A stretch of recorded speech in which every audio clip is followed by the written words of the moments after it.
안녕하세요. 저는 제 뱃속으로 낳지 않았지만 평생을 가슴으로 키워온 제 아들을 빼앗길 뻔했던 60대 아줌마입니다. 여러분, 여러분께서는 자식을 빼앗길 뻔한 적이 있으신가요? 아니면 혹시 빼앗기는 상상이라도 해보신 적 있나요? 여러분은 아마 상상도 못 하실 겁니다.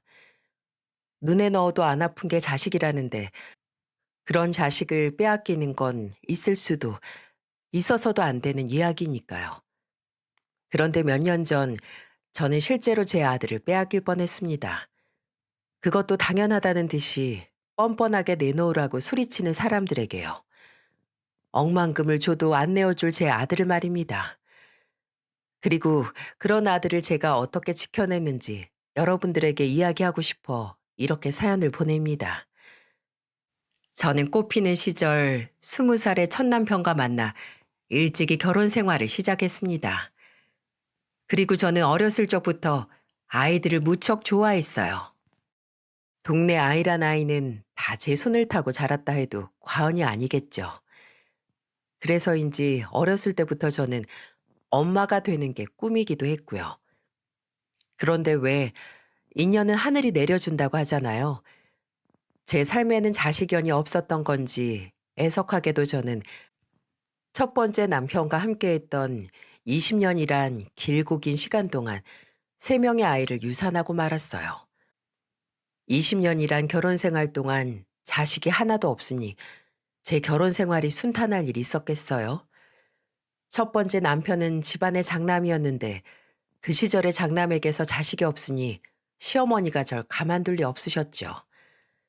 제가 시어머니께 혼이라도 나는 날에는 애도 못 낳는 게부터 시작해서 네가 우리 집 대를 다 끊어놨다 하시며 절 사정없이 몰아세우셨죠. 또 유산하고 슬픈 마음에 홀로 방에 누워 있으면 시어머니는 어김없이 나타나 있던 애도 네가 잡아먹어 놓고 어딜 누워 있냐 하시면서 절 참 모질게도 내치시곤 했어요. 지금 시대였으면 제가 시어머니께 대들어 보기라도 했을 텐데 그 당시에는 그게 무슨 큰 죄라도 되는 줄 알았어요. 그래서 입도 떼지 못하고 그 모진 소리를 다 듣고만 있었네요. 그렇게 시간이 지나고 이제 아이를 갖기 힘든 나이에 접어드니 시어머니는 절 사람 취급도 안 하시더라고요. 그리고 시어머니와 똑같았던 남편도 이제는 대놓고 외도를 저질렀고요. 그리고 원망하는 절 보며 시어머니와 똑같이 아이도 못 낳으면서 이 집안엔 왜 있냐? 라는 망언도 서슴없이 해댔네요. 그래서 결국 마흔이란 나이에 사람 취급도 안 해주는 그 모질고도 모진 곳에서 도망 나왔습니다. 첫 번째 남편과 이혼한 후 저는 한동안 아무것도 하지 못했어요. 40살에 자식도 없고 남편도 없고 심지어 친정도 없었던 저는 살아야 할 이유마저도 없었죠. 그런데 삶의 끈은 제가 놓는다고 놓아지는 게 아니더군요. 그렇게 시간이 흘러가는 대로 살다 보니 어느새 몇 년이 흘렀고 저는 두 번째 남편을 만났습니다. 두 번째 남편은 참 자상했습니다. 그때 두 번째 남편은 제가 일하던 백반집에 자주 오시는 단골 손님이었어요. 험한 손님들과 달리 제게 항상 존대해주며 상냥하게 대해주시니까 저도 마음이 가더라고요. 지옥 같은 20년의 결혼 생활을 청산했을 때 전 내 인생에서 더 이상 남자랑 같이 지낼 일은 없을 거야 라고 수없이 다짐했었습니다. 하지만 두 번째 남편을 만나보니 다시 한번 누군가의 아내로서 살아보고 싶다는 욕심이 들더라고요. 그래서 결국 전 재혼을 선택하게 되었고요. 그리고 참 인생사 세용지마라고 제게 아이가 없다 보니 재혼하는 데는 아무 문제가 없더군요. 20년의 결혼 생활에서는 저를 그렇게도 괴롭혔는데 말입니다. 재혼한 남편에게는 아들이 한 명 있었습니다. 왜 대개 재혼할 때 상대방의 아이 문제로 의견이 대립해서 다투기도 하고 그러잖아요. 하지만 저는 아이를 갖는 게 절실한 소망이어서 그랬는지 남편에게 아들이 있다는 점이 큰 축복처럼 느껴졌습니다. 그리고 꼭 좋은 엄마가 되겠다고 속으로 수없이 다짐했죠. 그렇게 제가 40살 초반이었을 때 저는 이제 막 중학교에 입학하는 아들이 한 명 생겼습니다. 이름은 최혁준. 혁준이를 처음 만나던 날이 제겐 아직도 생생하네요. 중학생이면 많이 어린 나이도 아닌데 제 아빠 손을 꼭 잡고 나타나서는 눈에 쌍심지를 켜고 절 한참이나 째려보는 게 아니겠어요? 그 당시 혁준이의 키는 제 귀 정도 오는 높이였는데 다 큰 아이가 절 그렇게 쳐다보니 처음엔 꽤 무서웠죠. 그런데 이내 어린아이가 어떤 일들을 겪었길래 앳된 얼굴에서 나이에 맞지 않는 저런 표정이 나오는 걸까 하고 생각해보니 되려 안쓰럽더군요. 그리고 혁준이와 내가 친해질 수 있을까 하는 걱정도 들었죠. 그런데 그런 제 걱정은 현실이 되었어요. 몇 주면 될 줄 알았던 혁준이의 낯가림은 몇 달이나 지속되었는데 그만큼 제 속은 타들어가는 것 같았습니다. 이런 제가 딱해 보였는지 동네 아주머니들은 남의 자식 키우는 게 제 자식 키우는 것보다 어렵다라고 하시면서 절 위로해 주셨죠. 이런 위로를 받을 때면 그래, 이런 상황에서 나만 힘든 게 아니구나 싶다가도 한편으로는 혁준이와 내가 사이 안 좋은 게 온 동네 사람들도 다 알 정도구나 하면서 속이 좀 상하더라고요. 혁준이는 제게 온몸에 털을 아주 뾰족하게 세우고 있는 고양이 같았어요. 그리고 식사 시간만 되면 혁준이는 어김없이 제 아빠한테 혼이 났는데 이유는 이랬습니다. 최혁준, 너 왜 밥 안 먹어? 아빠가 또 화를 내야 먹겠어? 여보, 혁준이가 먹고 싶으면 먹겠죠. 식사 시간마다 왜 애를 못 잡아서 그래요. 너 또 엄마가 네 밥 했다고 안 먹는 거야? 너 지금 그게 뭐 하는 행동이야? 네 엄마가 너 좋아하는 잡곡밥에 고등어 구이에 된장찌개에 한 상을 차려놨는데 넌 왜 밥을 안 먹냔 말이야? 내가 언제까지 네 밥을 일일이 따로 차려줘야 하는 건데, 어? 사내 자식이 꾹 닫고만 있지 말고 뭐가 불만인지 말을 해보란 말이야. 혁준아, 아니야. 엄마가 미안해. 오늘 시장에 갔는데 고등어가 너무 좋았거든. 그래서 우리 혁준이한테 빨리 주고 싶은 마음에 요리를 내가 제 말이 끝나기도 전에 휙 하는 소리와 함께 혁준이가 또 상을 엎었습니다. 그리고 그날 처음으로 제 아빠에게 대들며 울면서 이렇게 말하더군요. 친엄마도 날 버렸어요. 10년 넘게 날 키워온 엄마도 내가 잘 때 그것도 한마디 인사말도 없이 날 그렇게 버리고 갔다고요. 친엄마도 날 그렇게 대하는데 새엄마라고 계모라고 뭐가 다르겠어요? 이 여자가 해준 밥을 왜 안 먹냐고요? 여기에 독을 탔을지 내가 어떻게 알고 먹어요? 나만 없으면 이 여자랑 아빠 둘이 잘 지낼 텐데 이 여자 눈에는 제가 눈의 가시 아니겠냐고요? 뭐? 뭐 이 자식아? 계모? 뭐 독을 타? 넌 그게 맨날 얼굴 보고 지내는 네 엄마한테 할 소리야? 네 버리고 간 친엄마야. 나 싫다고 도망간 거고. 네 새엄마는 너랑 나 좋다고 여기 와서 같이 지내는 건데 너만 마음 열면 될걸. 왜 너 한 놈 때문에 우리 가족이 매번 이렇게 기분 나빠야 하냔 말이야. 거봐요. 아빠도 지금 내가 눈에 가시라고 얘기하시는 거죠? 나만 없으면 이 집안을 잘 돌아갈 테니까 나가라는 거잖아요. 뭐시? 순간 화를 참지 못한 남편이 혁준이의 뺨을 때리려고 했죠. 너무 놀란 저는 혁준이를 지켜야 한다는 생각이 들어 혁준이의 얼굴을 감싸 안았어요.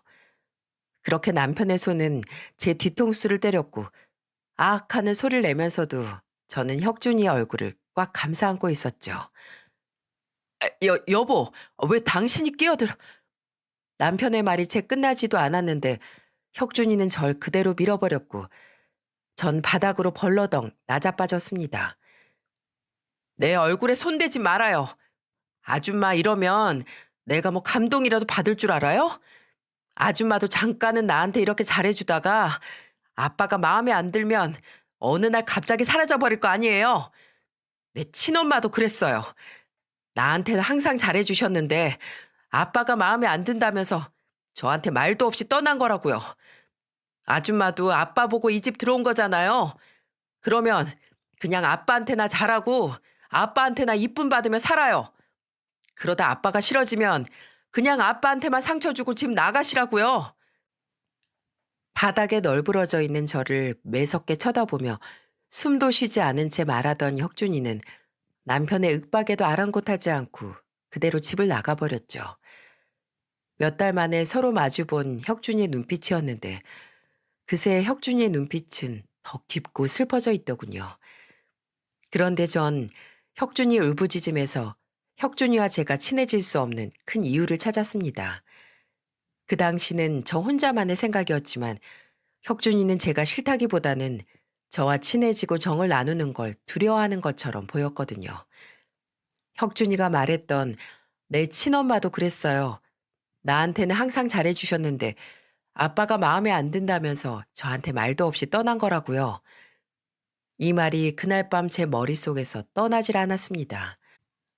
그리고 그날 혁준이를 기다리며 동네 아주머니들이 말씀하신 남의 자식 키우는 것이 제 자식 키우는 것보다 어렵다라는 말을 계속 떠올렸죠. 솔직히 위의 사건 말고도 혁준이는 제 인내심을 시험하는 것처럼 다양한 사고를 쳤거든요. 일일이 이 사연에 언급하기도 뭐하지만 정말 제 친아들이었으면 데려다가 몽둥이로 엉덩이에 시퍼렇게 멍이 들 정도로 때려서라도 그 버릇을 고쳐놨을 정도로 말입니다. 그런데 저 한 공간에 있는 걸로도 몸서리치게 싫어하는 앤데 제가 훈육을 한다 한들 그걸 본인을 위한 거라고 생각할까요? 아마 역시 계모야. 계모니까 나한테 이렇게 함부로 하지. 아줌마 친자식 같았으면 이렇게 화내고 때렸겠어? 라고 했겠지요.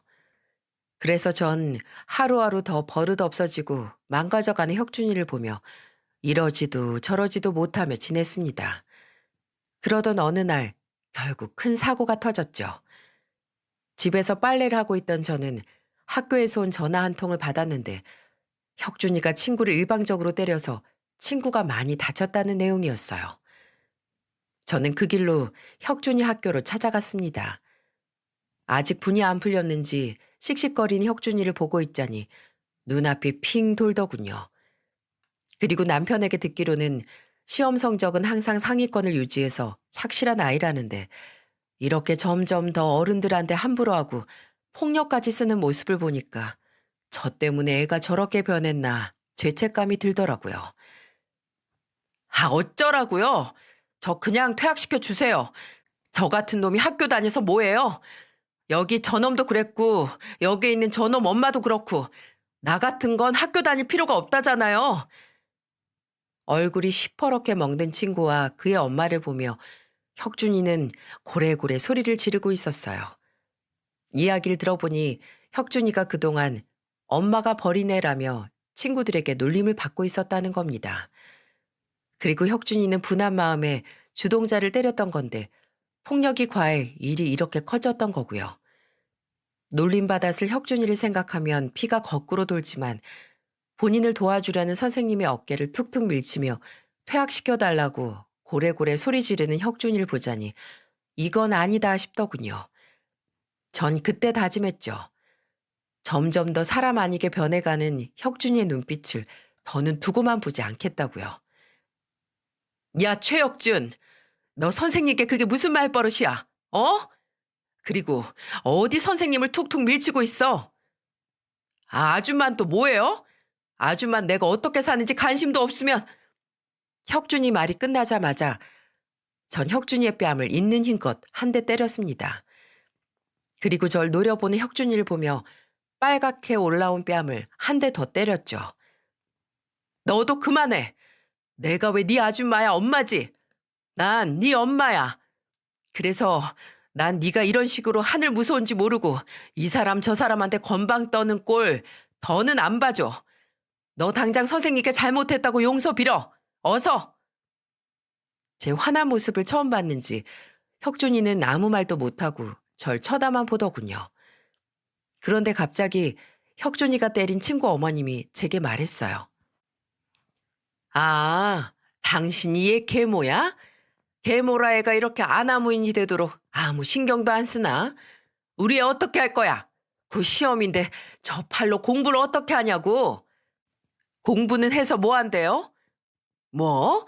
학생인데 공부해서 뭐 하냐니? 계모라 그런지 애들 공부 이런 건 전혀 관심이 없나 봐. 아니요. 제 말은 듣기로 당신 아들이 제 아들 놀리는 주동자였다는데 친구가 처한 상황을 이해해주긴커녕 여기저기 떠벌리며 놀리고 다닌 놈이 공부는 해서 뭐 하냐고요? 쟤는 공부보다 인성교육이 먼저 아닌가요? 그리고 우리 혁준이는 공부하란 소리 안 해도 알아서 잘하고요. 뭐? 너 내 아들한테 말 다 했어? 계모 주제 어디 친엄마인 나한테 자식 교육을 운운하고 있어? 아이고 그 애미에 그 아들 납시셨네. 저기요 아줌마 제 혼이 어때서요? 계모가 어때서요? 제가 계모라 우리 혁준이 옷을 안 빨아입혔어요. 아니면 학교를 안 보냈어요? 아, 아줌마 말 나온 김에 우리 혁준이 교복 한번 봐요. 친엄만 옷도 안 빨아입히는지 저기 좀 봐봐. 목 뒤가 아주 누렇게 변했구만. 우리 애 옷은 깨끗하고 옷에 주름 하나 없이 쫙쫙 다려 입혀요. 애 옷이나 신경 써주면서 저한테 그런 말 하세요. 뭐? 아, 다 됐고 돈 내놔 돈. 우리 애 치료비 내놓으라고. 아, 결국 이 소란을 부린 게 돈 때문이었어요? 아들 장사하시게요? 그럼 당신 아들이 내 아들 놀린 거 그거 먼저 사과하라고 하세요. 그럼 제가 치료비는 얼마든지 드릴게요. 대신 선 사과 후 보상이에요. 사과 먼저 해요. 어서요. 그날이 제가 혁준이를 위해 처음 엄마로 나선 날이었습니다. 그날 저는 끝끝내 사과를 안 하는 친구에게 단돈 1원의 치료비도 보상하지 않았고 그 엄마도 본인 아들의 고집을 못 꺾은 채 빈손으로 돌아갔죠. 그런데 이날 저는 혹시 제게 맞은 것이 분해 또 역시 계모 맞잖아 라는 소리를 들을 줄 알았는데 혁준이의 첫마디에 저는 눈물을 흘리고 말았어요. 엄마, 아까는 좀 아팠어요. 바로 절 엄마라고 불렀던 겁니다. 혁준이와 지낸 지 7개월 만의 일이었죠. 저는 혁준이와 나란히 걸으며 그 얘기를 듣는데 눈물이 왈칵 쏟아져 혁준이 얼굴 반대 방향으로 고개를 돌렸습니다. 그리고 한참을 걸으며 이야기했죠. 엄마, 그동안 내가 잘못했어요. 난 엄마가 내 편이 아닌 줄 알았어요. 오늘 그 자식 엄마가 날 몰아세우는데 그때 내게 엄마가 없다는 게 참 서럽더라고요. 그런데 오늘 내 편을 들어주는 엄마가 있어서 참 좋았어요. 그랬구나. 아휴, 내가 더 일찍 오지 못해서 미안해. 그리고 아까 널 때린 것도 미안하고. 하지만 난 말하지 않아도 돼요. 엄마 마음 다 알아요. 오히려 엄마한테 맞고 나니까 정신이 확 들던걸요. 앞으로 나 다시 예전처럼 잘 지내볼게요. 대신 엄마, 나랑 약속 하나 해줘요. 엄마는 나 절대로 버리지 않겠다고. 혁준이의 진심 어린 속마음에 전 길을 가다 말고 혁준이를 안고 펑펑 울었습니다. 그렇게 남편과 저 그리고 제 아들 혁준이는 제가 재혼한 지 7개월 만에 진짜 가족이 될 수 있었죠. 그 후로 제 삶은 여느 엄마와 다를 바가 없었습니다. 혁준이는 아침마다 제가 해준 밥을 먹고 등교하고 또 제가 챙겨준 도시락으로 점심을 먹었죠. 그리고 저녁이면 남편과 혁준이 저 셋이 둥근 밥상에 둘러앉아 저녁밥을 먹었고요. 그리고 혁준이가 성인이 돼서 했던 말이긴 한데 혁준이는 제 첫인상이 참 좋았다고 했습니다. 저를 처음 보자마자 제가 따뜻한 사람이란 걸 본능적으로 느꼈다면서 말이죠. 그래서인지 제게 마음을 여는 것이 더 힘들었다고 하더군요. 저한테 많은 걸 의지하게 되어버릴까봐 덜컥 겁이 났다면서 말이죠. 이 작은 아이가 이렇게 많은 부분을 따지고 재며 본인 감정을 조절하며 지냈다는 게 전 마음이 무너지듯 아팠습니다. 어른들이 살고 못 살고 하는 문제에 이 아이가 꽤 많은 상처와 트라우마를 갖게 되었다는 것도 알 수 있었고요. 대체 우리 혁준이가 무슨 잘못을 해서 이런 상처를 겪게 되었을까요? 전 할 수만 있다면 혁준이 아픈 모든 기억을 저로 인해 말끔히 지워주고 싶었습니다. 그리고 그러기 위해 무던히도 노력했고요. 그리고 혁준이도 그런 제 마음을 알았는지 저희는 서로 손을 꼭 잡으며 장을 보러 다니는 친구 같은 모자지간이 되었죠. 그런데 기쁨도 잠시 몇 년 후 공사 현장에서 일용직으로 일하던 남편이 추락사로 갑자기 세상을 떠나게 되었습니다. 그리고 하늘나라로 가기 전 제게 이런 유언을 남기더군요. 평생 같이 살기로 한 약속 지키지 못해서 미안하다. 그리고 엄마에게 버림받았던 우리 혁준이 이번엔 부디 버리지 말아줘. 라고요. 참 바보 같은 사람이죠. 혁준이는 이미 제 아들인데 본인 떠난다고 제가 아들을 버릴 리가 있나요? 그렇게 남편은 응급실에서 이틀을 보낸 후 저랑 혁준이와 작별 인사를 했어요. 그 후로 저와 혁준이는 굉장히 힘든 시간을 보내게 됐습니다. 혁준이의 꿈은 의사였어요. 어렸을 적부터 의사가 꿈이었다고 하더군요. 그런데 의사 되는데 얼마나 많은 시간과 돈이 드는지 여러분도 잘 아시죠?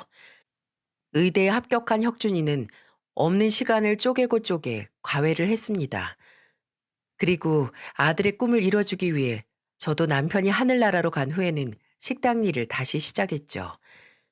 제가 다녔던 식당은 24시간 문을 열었었는데 주인한테 사정을 얘기하고 제가 잠자는 몇 시간을 제외하고는 일만 했던 것 같아요. 그렇게 10여 년도 훌쩍 넘는 시간을 보내고 아들은 정식 의사가 되었죠. 그리고 안정기에 들어섰을 때 제게 결혼할 여자를 소개해 준다고 하더라고요. 이름이 연주였는데 얼굴이 어찌나 예쁘던지 제 아들 혁준이와 같이 서 있으면 선남선녀가 따로 없더라고요. 어머니, 저희 왔어요. 그래, 혁준이 왔구나. 어머님 안녕하세요. 김연주라고 합니다. 연주 씨, 그래 반가워요. 아유, 이렇게 누추한 집까지 다 와주고 내가 다 고맙네요. 아유, 누추하다뇨. 혁준 오빠 집에 와서 그런지 저도 너무 편하고 좋은걸요? 그렇게 생각해주면 내가 고맙고요. 뭘 좋아할지 몰라서 우리가 평소 먹던 거에 갈비찜 좀 해보려고 하는데 괜찮아요? 혁준이가 말했던 시간보다 1시간이나 일찍 오는 바람에 내가 아직 준비를 다 못했는데 이걸 어쩌나? 어머님, 저 갈비찜 좋아해요. 그리고 제가 오빠 방도 구경하고 싶고 그래서 빨리 오자고 했어요. 혹시 제가 도와드릴 건 없나요? 아유, 없어, 없어. 없고 말고. 혁준이 방에서 둘이 푹 쉬고 있어요. 혁준이가 바빠서 데이트도 잘 못하는 것 같던데 난 괜찮으니까 잠깐이라도 데이트하고 있으면 내가 부를게요. 처음 봤지만 싱글싱글 잘 웃고 도울 것이 없겠냐며 묻는 혁준이 여자친구를 보는데 제 마음이 다 뿌듯했습니다. 착한 우리 혁준이가 딱 본인 닮은 아가씨를 만났구나 싶어서요. 혁준이와 혁준이의 여자친구, 그러니까 편하게 연주라고 적겠습니다. 혁준이와 연주는 방에서 오순도순 이야기하는 소리가 들렸고 저는 분주히 음식을 준비하고 있었죠. 그런데 웬걸 제가 양파를 사온 줄 알았는데 깜빡하고 안 사왔더라고요. 왜 매번 장볼 때마다 꼼꼼하게 체크한다고 하는데 막상 요리할 때 되면 한두 개씩 꼭 빼먹고 오잖아요.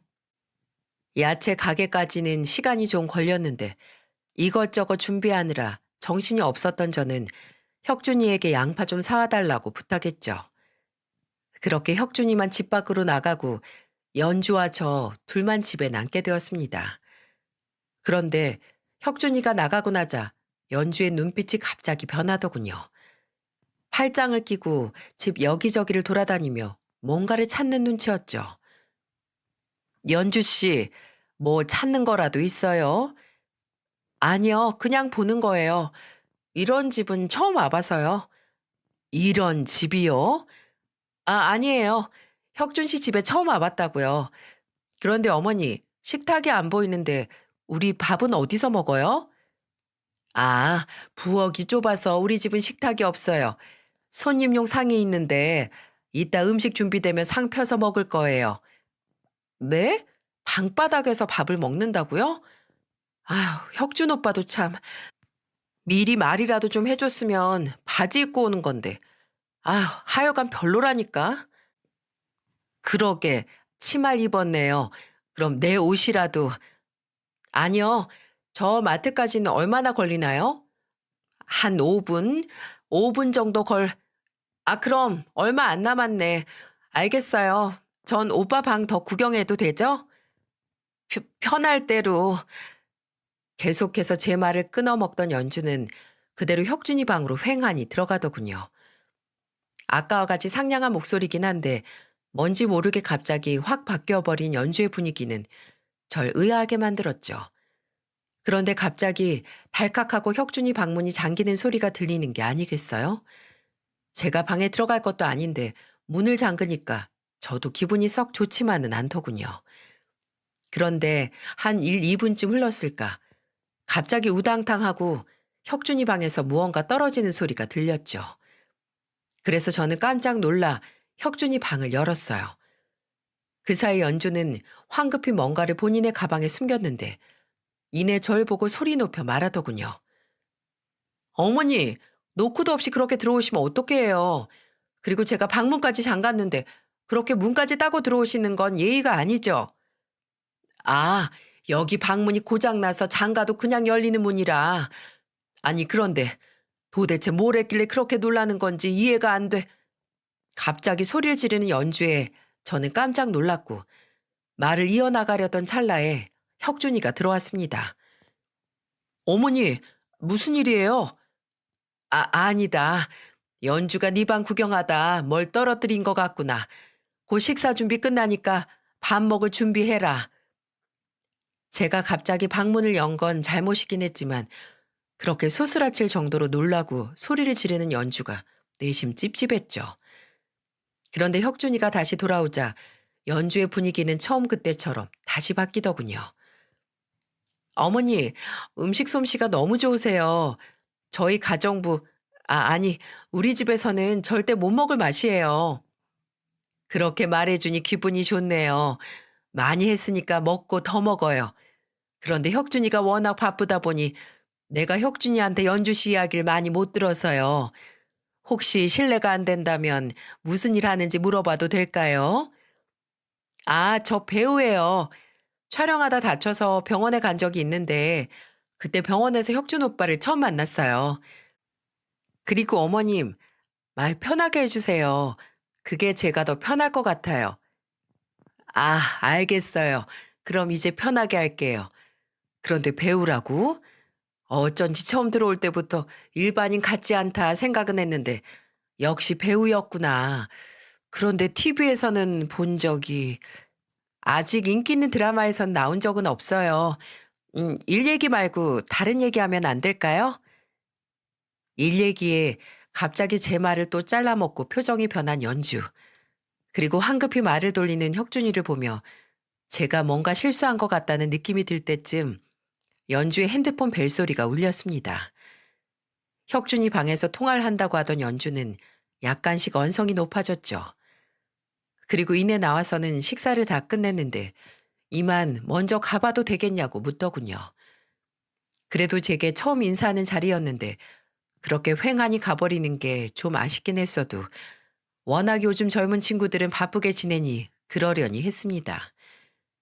그리고 또 얼마의 시간이 흐르고 혁준이와 연주는 계속 잘 지내는 듯 했습니다.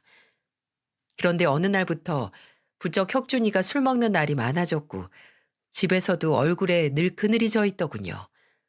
왜 그런지 물어봐도 대답도 안 하고요. 제게 마음을 연 이후로 혼자 지내는 제가 심심하기라도 할까 미주알 고주알 다 늘어놓으며 이야기하던 앤데 이렇게 입을 꾹 다물고 있으니 여간 걱정되는 게 아니겠어요? 혹시나 연주와 무슨 일이 있나 의심하기도 했지만 연주는 혁준이가 없는 날에도 자주 집에 놀러 왔었어요. 그리고 저와 한참 수다를 떨고 갔던 터라 연주와는 상관없는 일이라고 생각했어요. 그렇게 혁준이가 연주네 집으로 결혼을 승낙받으러 간다고 했던 날이 왔습니다. 예비 장인어른 장모님을 뵈러 가는 날 아침, 혁준이의 표정은 마치 뭐랄까요? 이런 표현은 좀 그렇지만 도살장에 끌려가는 소처럼 억지로 나가는 표정이었죠. 그리고 역시나 혁준이는 그날 밤 집으로 술에 취해 들어왔고 며칠이 지난 뒤엔 집요하게 묻는 제게 지쳤는지 연주와 헤어졌다고 하더라고요. 말로는 덤덤하게 헤어졌다고 하는데 마음고생이 심한지 혁준이는 하루가 다르게 야위어 갔습니다. 30대 후반이 되어서야 결혼하겠다고 처음 데려온 여자였는데 헤어진 게 좀 의아하긴 했지만 그것도 아들의 뜻이겠거니 하고 받아들였어요. 그런데 연주는 받아들이지 못한 것 같았습니다. 혁준이가 없을 때 골라 우리 집에 찾아와 오빠의 마음을 돌려달라고 사정사정했어요. 심지어 제게 옷이며 스카프 등의 선물도 챙겨와서는 말이죠. 그러던 중 제게 문자 한 통이 왔습니다. 안녕하세요. 연주 엄마입니다. 직접 뵙고 할 이야기가 있는데 만났으면 합니다. 어느 날 본인이 연주 엄마라며 제게 보내온 문자. 이전에 연주가 자주 연락드리겠다며 제 번호를 알아간 적이 있었는데 제 번호는 아마도 연주가 알려준 모양이었어요. 혁준이는 연주와 정리한다고 했는데 이 자리를 나가야 하나 말아야 하나 고민했었죠. 그런데 제 아들이 힘들어하는 이유라도 들어봐야겠다 싶어 전 약속을 잡고 자리에 나갔습니다. 저는 집 앞에 있는 큰 한식당으로 갔고 그곳에는 김연주로 예약된 방이 하나 있었죠. 직원에게 예약된 방을 안내받고 들어갔는데 글쎄 거기에 혁준이가 있는 게 아니겠어요? 어머니, 혁준아, 네가 여긴 어떻게... 병원장님, 저희 어머니는 여기 왜 부르신 거예요? 제가 그만큼 말씀드렸잖아요. 갑자기 벌어진 상황에 저는 아무 말도 하지 못하고 화를 내는 혁준이만 쳐다보고 있었어요. 혁준이 맞은편으로는 한 부부가 있었는데 혁준이가 병원장이라고 불렀던 분은 연주의 아버지셨고 그 옆에는 제게 문자를 보냈던 연주 어머니가 앉아 계셨죠. 그리고 연주와 연주 남동생도요. 마치 상견례 자리 같았습니다. 연주 부모님은 TV에서나 나올 법한 뭐랄까요? 부잣집 중년 부부 같은 모습이었어요. 나름 기죽기 싫어 저도 옷장에 있던 옷 중에 제일 좋은 거로 입고 나왔는데 그 당시 제가 참 초라하게 보이더라고요. 혁준이 어머님 되시죠?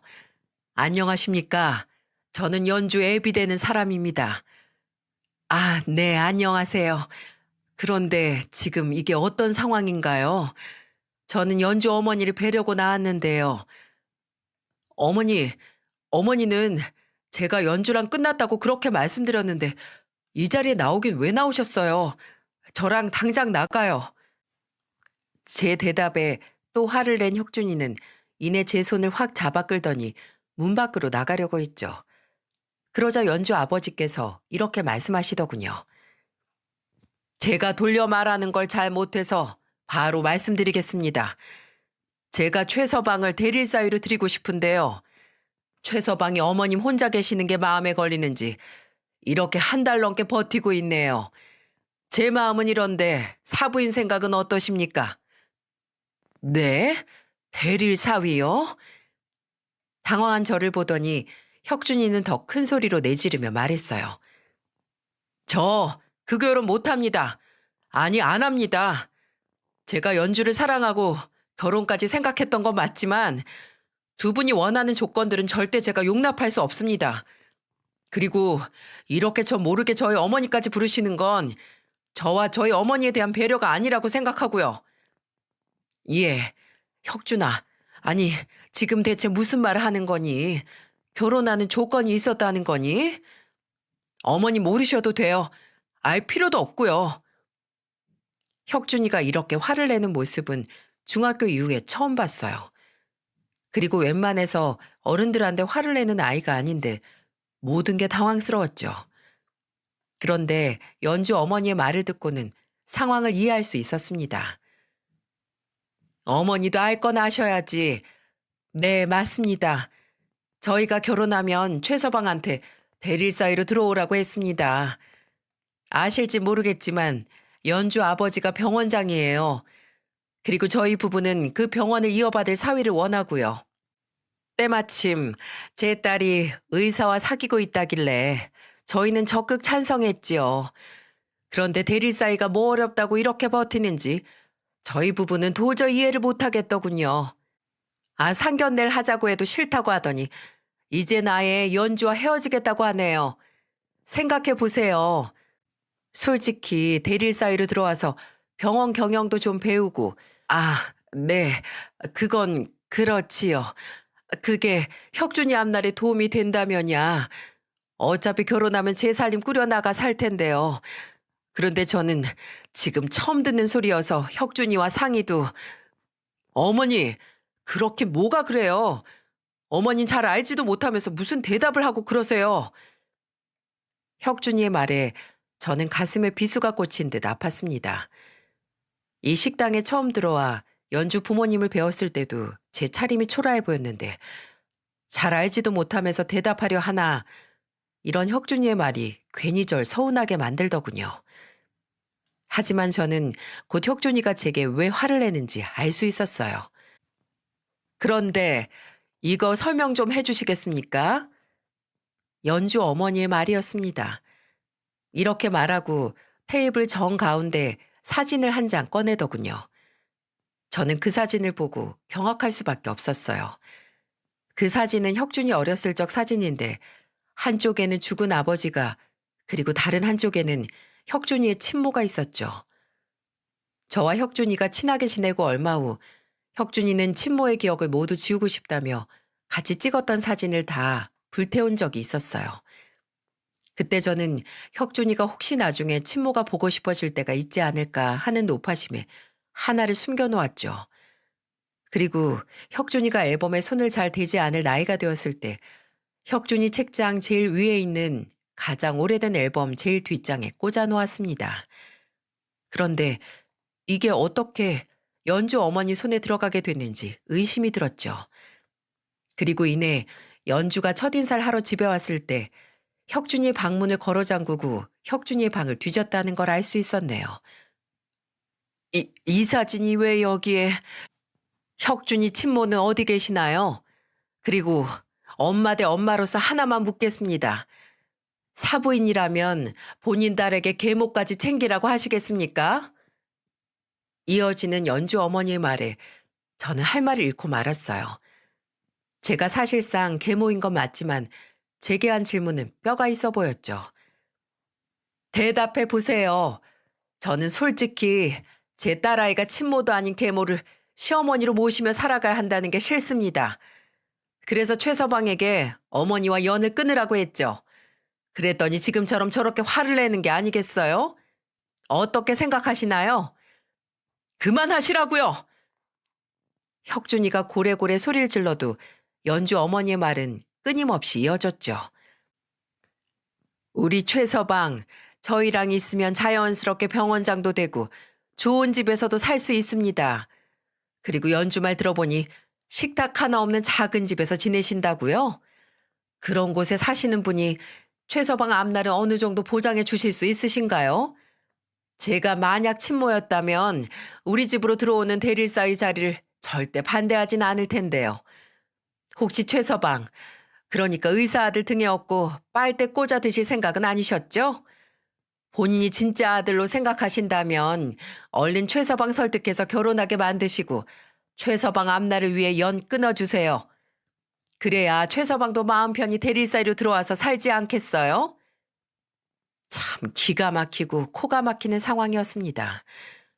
제가 계모가 맞긴 하지만 저는 혁준이를 마음으로 낳고 눈물로 키웠습니다. 제 친아들과 다름없게 20여 년 넘게 키웠는데 이런 대접을 받다니요. 연주 어머니의 말에 기가 차서 이대로는 안 되겠다 싶어 따지러 들 때 혁준이가 이렇게 말하더군요. 제 어머니 모욕하는 말은 그만하세요. 제 어머니 남들은 다 계모라고 해도 저한텐 친엄마입니다. 도망간 제 친모보다 저한테 더 지극정성으로 대해주셨고 두 분이 원하시는 그 의사 사위의 의사도 다 제 어머니 덕에 가능했던 거고요. 그런데도 지금 제 어머니랑 연을 끊으라는 겁니까? 그것도 결혼의 조건으로요? 저는 절대 그럴 일 없습니다. 그리고 제가 그 조건 못 받아들인다고 그렇게 말씀드렸는데 왜 이렇게 끈질기게 이러시는데요? 제가 연주랑 처음 만날 때부터 무조건 사이 삼겠다며 제가 일하는 곳에 사랑까지 붙여서 절 하나하나 감시하셨잖아요. 제가 모를 것 같았습니까? 그리고 이젠 하다하다 연주한테 제 방까지 뒤지게 하셨나 본데 제 약점이라도 잡을 심산이셨어요? 그래서 찾아내신 게 우리 엄마가 친모가 아니라 계모라는 거고요. 제발 그만 좀 하세요. 스토커도 아니고 이게 무슨 짓입니까? 아니 오빠. 오빠는 왜 우리 엄마한테 계속 소리 질러? 솔직히 우리 집 정도면 오빠한테는 경사 아니야? 적당히 좀 튕기라고. 그리고 나도 이제 곧 유명 배우 될 텐데 병원장 등에 업었겠다. 와이프는 배우겠다. 오빠한테 뭐가 부족한 결혼이라고 이렇게 튕기냔 말이야. 그리고 나도 엄마 말 동의해. 내가 왜 괴모를 시어머니로 모셔야 하는데? 그렇게 작고 냄새나는 집에서 말이야. 오빠 그냥 엄마랑 연 끊고 우리 집에 들어와 살자니까? 그래, 최서방. 그리고 난 미리 말하지만 친자식도 아닌 최서방 결혼식에 계모가 혼주석에 앉아있는 꼴 절대 못 보니까 그렇게 하려고. 뭐라 부를 말이 없네. 최서방 계모님, 제 말 들으셨죠? 당신 혼주석에 절대 앉지. 연주 어머니의 말이 끝나기도 전에 혁준이가 연주 어머니 뺨을 때렸습니다. 너무 갑자기 벌어진 상황에 연주 아버지는 벌떡 일어나시고 연주는 본인 어머니를 감싸 안았죠. 대체 결혼 안 한다는데 무슨 결혼식이고 무슨 혼주석이에요? 다들 정신 차리세요. 그리고 야, 김연주. 너 입 안 다물어? 너 나랑 왜 결혼하고 싶은 건데? 너 남자 있잖아. 그것도 내가 모를 줄 알았어? 너 의사 사위 아니면 안 된다는데 네 부모 뜻 따라 나랑 결혼만 하려고 했던 거 아니야? 난 너한테 정말 진심이었는데 넌 아니더라. 나 연우한테 다 들었어. 너랑 네 부모가 나 대릴 사이로 앉혀놓고 나 개처럼 부려먹으려고 했다는 거. 그래서 날 선택한 거겠지. 가난한 의사놈 구해서 당신들 뜻대로 부리려고. 혁준이의 말은 충격 그 자체였습니다. 혁준이가 말한 연우는 연주의 친남동생입니다. 나중에 혁준이한테 들어보니 연우가 어느 날 자기가 일하는 병원에 찾아왔고 연주 누나가 형을 만나는 이유라면서 쫙 알려줬다더군요. 그리고 그 이유를 혁준이는 연준의 부모님이 억지로 만들어낸 이 상견례 자리에서 하나부터 끝까지 다 말하기 시작했고요. 줄여보자면 이렇습니다. 대대로 의사 가문이었던 연주 아버지는 연주 남동생인 연우 또한 의사가 되길 원했답니다. 연주는 처음부터 공부머리도 없었고 오로지 제 몸치장하는 것밖에 할 줄 몰라 부모 돈만 펑펑 써대는 바람에 포기한 지 오래됐고요. 그런데 연우는 의사에는 전혀 꿈이 없었다더라고요. 그래서 방황 아닌 방황으로 억지로 들어갔던 의대도 부모 몰래 자퇴하고 방랑자처럼 여행을 다녔다네요.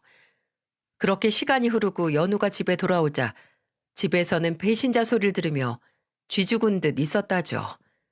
그리고 연우가 보기에 연주 아버지의 욕심이 줄어드나 싶었는데 끝내 포기하지 않으셨고 이번엔 의사 사위로 눈을 돌렸다는 거예요.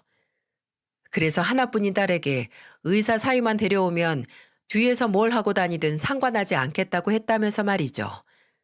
그러다 혁준이를 만난 거였는데 집안도 변변찮아 보여 대릴사의 제안을 한 번에 받아들일 거라며 집안이 잔치 분위기였다네요.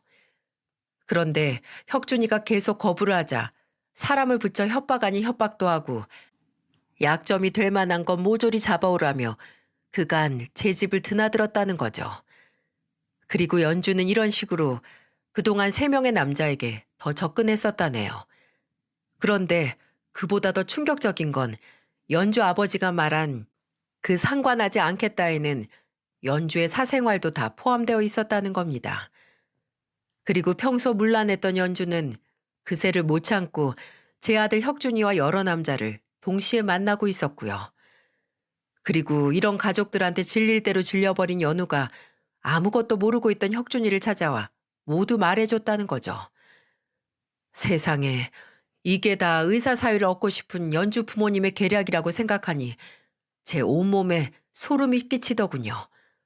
그리고 이런 말을 다 들으니까 저도 더 이상 아들을 위해 참고 있을 수 없었습니다.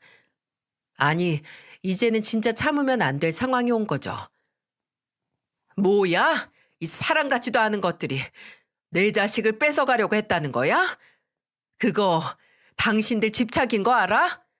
멀쩡히 잘 지내고 있는 내 아들을 왜 깨어내어서 이런 시궁창에 빠뜨리냔 말이야. 그리고 연주 너 처음 볼 때부터 말 살살 끊어먹고 분위기도 묘하게 왔다 갔다 하는 게 계속 걸렸는데 네가 감히 내 아들한테 의도적으로 접근한 것도 모자라 두고 다른 남자를 만나러 다녔다고? 짝! 저는 혁준이가 연주 어머니의 뺨을 때린 걸로도 분이 식지 않아 이번엔 제가 연주의 뺨을 한 대 쳐버렸습니다. 그러자 제게 버럭버럭 소리를 지르며 이러더군요. 아줌마, 나 배우예요. 배우는 얼굴이 생명인 거 몰라요? 아, 진짜 별. 아줌마, 내 얼굴 어쩔 거야? 빨갛게 부어올랐잖아요. 야, 이 망할 기집애야. 뭐 배우? TV에 얼굴 한번 안 비치는 배우가 있냐? 어? 말만 배우 하지. 배우라면 먼저 행실을 더 단디해야지. 이 남자 저 남자 만나고 다닌 싸구려 주제에 네가 무슨 배우? 어? 내 아들 아까운 시간 어떻게 보상할 건데? 네가 어떻게 보상할 거냐고? 그리고 당신들은 어떻게 보상할 건데? 그렇게 전 연주와 연주 어머니의 머리채를 한 손에 하나씩 잡고 마구 흔들어댔습니다. 연주 아버지는 처음에는 저를 강하게 말리는 듯 했는데 이내 해탈한 듯 자리를 나가시더라고요. 그런데 그걸 그냥 나가게 놔둘 수 있나요? 제 아들을 건드렸는데요. 저는 복도까지 쫓아가 연주 아버지, 아니 그 빌어먹을 놈 머리채도 잡고 휘둘렀는데 글쎄 가발이 쑥 하고 벗겨지대요. 그래서 하는 수 없이 전 떨어진 가발을 식당 홀에 여러 손님이 식사 중인 테이블들 한가운데 던져버렸습니다. 당황한 연주 아버지가 후다닥 달려가 가발을 찾고는 쏜살같이 도망 나가던데 그 모습이 얼마나 웃기던지요. 그리고 그 뒤로 연주와 연주 어머니도 머리가 헝클어진 채로 뒤쫓아 나갔는데 제 아들이 그동안 당했던 마음고생에 비하면 아무것도 아니지만 그래도 꽤 통쾌하더라고요. 그렇게 하늘 무서운 줄 모르고 설쳐대는 사람들이 어디 그런 창피를 당해나 봤겠어요? 그날 저녁 저는 오랜만에 혁준이와 둘이 밥상 앞에 앉아 진지한 대화를 했습니다. 혁준이는 우리 엄마 역시 안 죽었다며 예전에 교무실에 찾아와서 소리 질렀던 그 무서운 얼굴이 아직 남아있네 라고 말했고 저 역시도 이 애미를 선택해줘서 고맙다 라고 말했죠. 그날 이후 제 아들을 빼앗아가려 했던 그 집안 식구들은 나타나지 않았지만 저와 혁준이는 그 일 이후로 더 끈끈해졌죠. 그렇게 2년 후 혁준이는 친구의 소개로 자기를 빼닮은 선한 여자를 만났습니다. 그리고 아들의 손을 빌려 이 사연을 쓰는 지금 혁준이는 알콩달콩 결혼 생활하며 저와도 잘 지내고 있답니다. 여러분, 부모가 자녀에게 남겨줄 수 있는 가장 위대한 유산은 날마다 그들과 잠깐이라도 시간을 함께하는 것이다. 라는 말을 아시나요? 제가 가끔 이 애미는 혁준이 너한테 물려줄 게 없는데 혹시 그때 그 대릴사이 자리 포기한 거 후회하지 않니? 라고 물으면 혁준이가 제게 몇 번이고 해주던 말이었습니다. 어머니는 제게 이렇게 대화하는 시간만 오래오래 주시면 그걸로 충분해요. 라면서 말입니다. 여러분도 제 아들 혁준이의 말에 동의하시나요? 제 사연이 어느 시간대에 올라갈지 모르겠지만 제 사연을 보신 후라면 부모님께 전화 한번 해보시는 게 어떨까 싶네요. 부모와 자식은 함께하는 시간이 많을수록 좋은 거니까 말이죠. 이렇게 눈물로 키웠던 제 아들을 빼앗길 뻔했다가 되찾아온 제 긴 사연은 끝이 났습니다. 오랜 시간 긴 이야기를 들어주셔서 진심으로 감사합니다.